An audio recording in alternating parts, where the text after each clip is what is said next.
It's a lifesaver. Mint. Is your breath bad?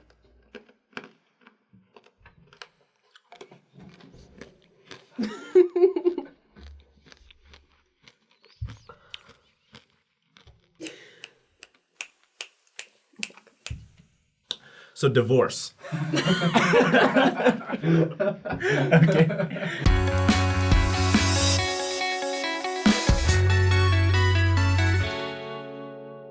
So, I'm with Lauren. If you watched Promo's Most Eligible, you saw our little. No, I did not feel awkward. I felt surprisingly comfortable. Maybe a little bit too comfortable. I'd never done that before, but I can't lie, I may do it again. So anyway, but we've actually known each other before that stunt, and what?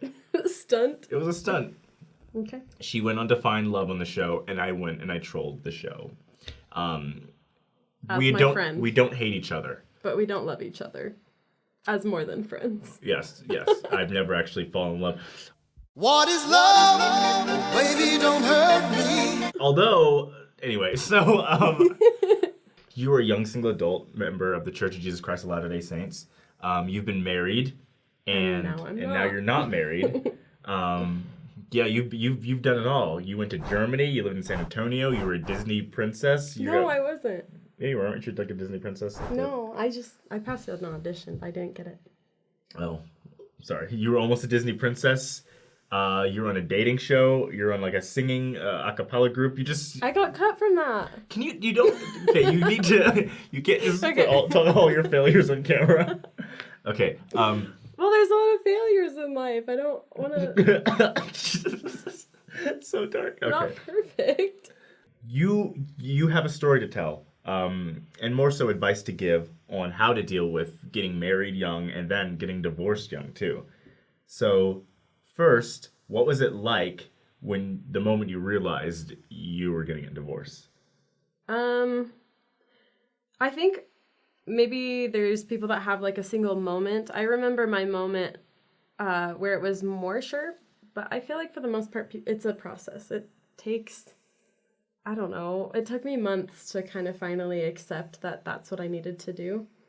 And the moment that I realized it, I felt like kind of a weight lifted off my shoulders, but it was very much in consideration for my future family. And I don't know if that's like what a lot of people think or if that's weird to people, but it was like really empowering to me because more than anything, I wanted to raise my future family in a home that I trusted and felt safe in.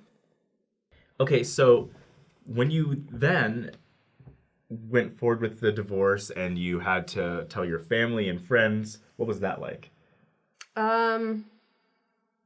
So one of the first people I told was my mom. I called her bawling that night driving away, and it was kind of a weird breakthrough because I never really cried to my parents. I was never as, like, I feel like my divorce kind of pulled me closer to them. And I remember I was just like crying, and I kind of just spilled everything of what had really been going on. And she was so key and like in that process for me. I was really lucky because I had so much support. Not everyone does, but my parents were so supportive, and my mom just, she calmed me down. She helped me find a place to go, and my dad as well. They just kind of helped me get back on my feet, and they were so supportive and loving about it and understanding. I think that was really important for me. Mm-hmm. So we know that Mormons like to gossip. We are gossipy people. Stop it, by the way. Stop it. Stop being gossipy. And whenever people split up, people talk. Did that weigh on you? My motto is that if everyone knows, then it's not really a secret. So I kind of was just very open about it and talked about it in Relief Society. And I gave a talk at the end of the semester and talked about it. So to me, that made it a little less scary because at first when no one knew, I did kind of hear it got around. It was more of like a rumor, like, oh, she's divorced. And it was I felt like people had misconceptions or assumed things. And so it was nice to, like, be more open about it. So they felt like they could also talk to me about it. Mm-hmm. But yeah, for sure, like, the first week or two when I, didn't super know anyone, it was a little bit harder. So was your testimony negatively affected by the divorce? Did it get better? Did it get worse? Did it stay the same? Mine actually got better. I think it was the best it had actually ever been through my divorce. And you don't hear that often. It's a new, okay. All right, that's good. Yeah, I know a lot of people struggle, and everyone copes in their own way, but I felt a lot of protection and love and peace because the last 2 months of being married, I really started turning to God and praying for peace because there was a lot of yelling and anger. And so I prayed to stay calm and peaceful. And I think just turning to God more made me feel that peace and love that we are promised. And then through all of the craziness of it ending, I kind of had that power and peace already kind of ready to go. And then as I went through it, I just felt closer than I had ever been because I had kind of been cultivating that and leaning on that a lot in my marriage. And also because one of the reasons I left was, for my future kids. And it was a very spiritual connection I had to them. So just all of those things really empowered me and made me kind of on this spiritual high because I just wanted so badly to take that and give back what I had learned. Yeah. So are you, this is a weird question, but divorce affects a lot of families in the United States, I think all over the world, in the Western world. Was it ever weirdly comforting that you got your divorce out now as opposed to later on in life? Well, not that you have to get it out, not it's gonna happen eventually. Yeah, but you know what I mean, well, no, because it could always happen again. If you're not careful, if you don't learn what creates a healthy, happy relationship, then it could happen again. I've known women that were married 7 times, and they're great people, and they just married bad guys over and over, and it's still really scary. And I know people who are married 8 or 9 times, and that's just on the Las Vegas Strip.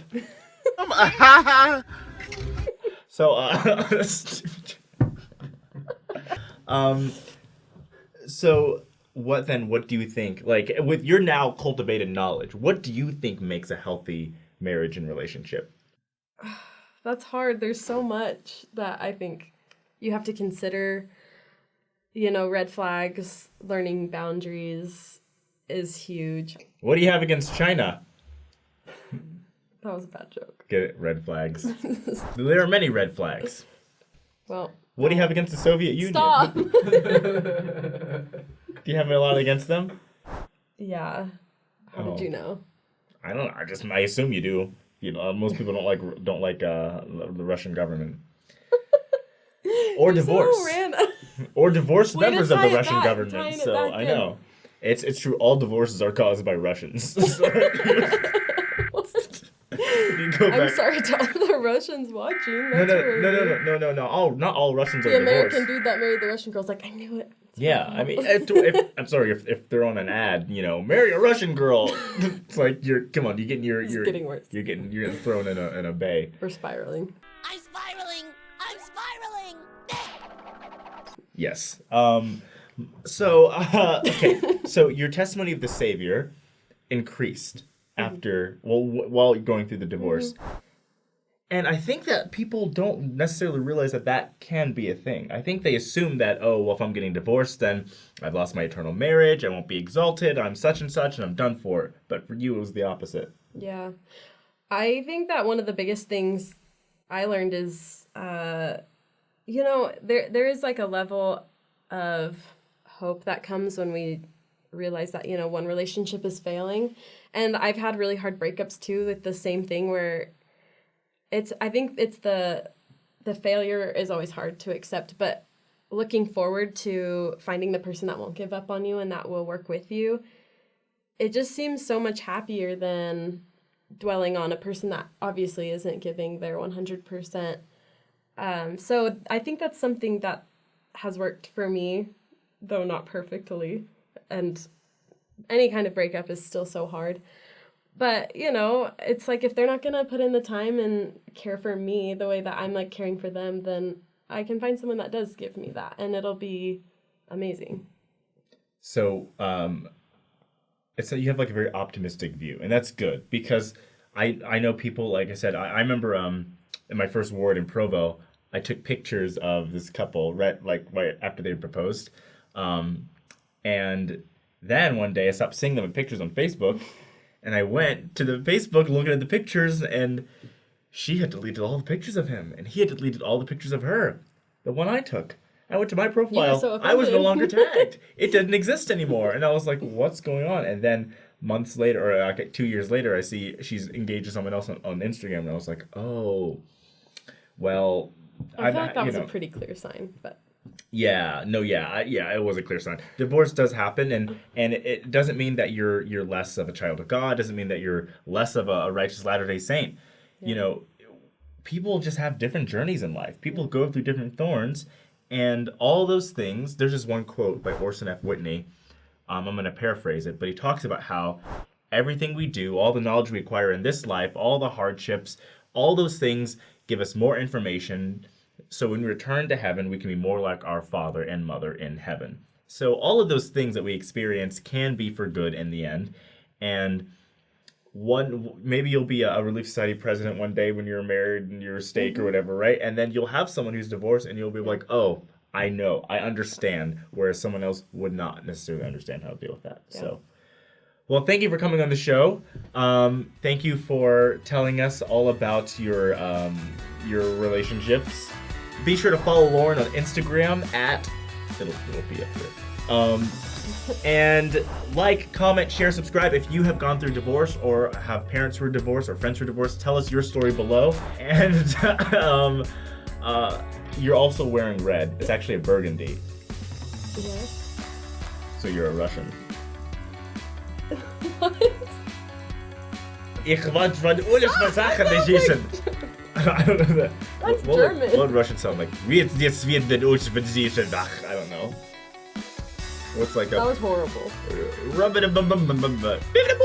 Or like Finnish, you know. They're probably really offended right now. Oh, what are they gonna do? Fly from Russia? Chase me on a bear? I don't know. What do they do there? throw some like big shoes like made of wool at me, huh? Probably. We love you guys. We'll see you next time. Love you.